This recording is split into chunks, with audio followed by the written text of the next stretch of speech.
भाजपा के आज बिहार बंद में गर्भवती महिला को रोका, महिला शिक्षकों के साथ मारपीट हुई, साइकिल पर खड़े बुजुर्गों को धकेल दिया गया। बताइए बिहार में क्या चल रहा है? यही काम अगर महागठबंधन की सरकार में होती या फिर महागठबंधन के लोग बंद कर रहे होते, ये तस्वीरें सामने आती तो सारे नेशनल मीडिया चिल्ला चिल्ला कर करती कि बिहार में जंगल राज वापस आ चुका है। देखिए ये लालू यादव की पार्टी है, देखिए ये राजद की पार्टी है, ये कांग्रेस की पार्टी है। देखिए किस तरह से बिहार में जंगल राज मचा कर रख दिया है। लेकिन आज जो हुआ वो क्या था, मैं पूछना चाहता हूँ। क्या गर्भवती महिला को रोकना जायज था? क्या पत्रकारों के साथ बदसलूकी जायज है? क्या महिला शिक्षकों के साथ मारपीट जायज है? मैं पूछता हूँ।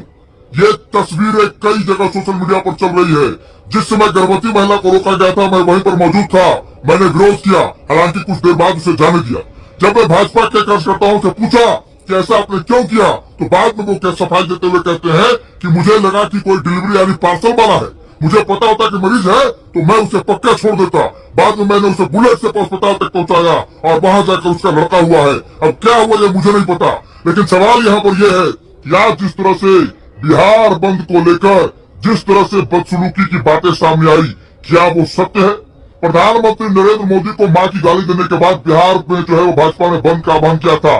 जिसने गाली दी उस पर कार्रवाई हो और ऐसी हो कि एक नजीर बन जाए, उसे बीच चौराहे पर पीटा जाए। जो संविधान कहता है, जो कानून कहता है वही किया जाए। लेकिन सवाल यह है कि महिला शिक्षकों ने क्या किया था, वो गर्भवती महिला ने क्या किया था, वो पत्रकार ने क्या किया था, जिस साइकिल पकड़े बुजुर्गों को धकेल दिया गया उसने क्या किया था।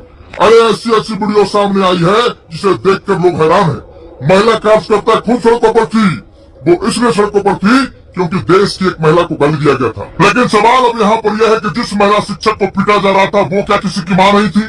तेजस्वी यादव लगातार ये आरोप लगाते आए हैं कि नीतीश कुमार को कहा गया था कि आपका डीएनए खराब है। क्या नीतीश कुमार पर जब टिप्पणी की गई थी तो क्या ये भाजपा के कार्यकर्ता सड़क पर क्यों नहीं उतरे थे? सवाल यहाँ पर क्या गया? आज मैंने ये सवाल जो है वो भाजपा के तमाम नेताओं से भी की कि जिस समय मोदी जी ने नीतीश कुमार के डीएनए पर सवाल किया था और फिर बार जो है वो नाखून जो है वो सैंपल के लिए भेजा गया था, उस सैंपल का क्या हुआ? क्या नीतीश कुमार के डीएनए पर सवाल करना यानी पूरे बिहारियों के लिए गाली नहीं थी? यह पूछता है पूरा बिहार। इसका जवाब आप क्यों नहीं दे रहे हैं? इस पर भाजपा नेताओं की जो है वो बोलती बंद हो गई। एक तो भाजपा नेता ऐसे थे, वो कह रहे थे कि आपके सामने बोले थे क्या, आप देखे थे क्या, आप वहीं थे क्या? अरे भाई ये कैसा सवाल है? लेकिन मैं फिर से कह रहा हूँ कि देश के प्रधानमंत्री की मां को गाली देना ये कतई बर्दाश्त करने के लायक नहीं है।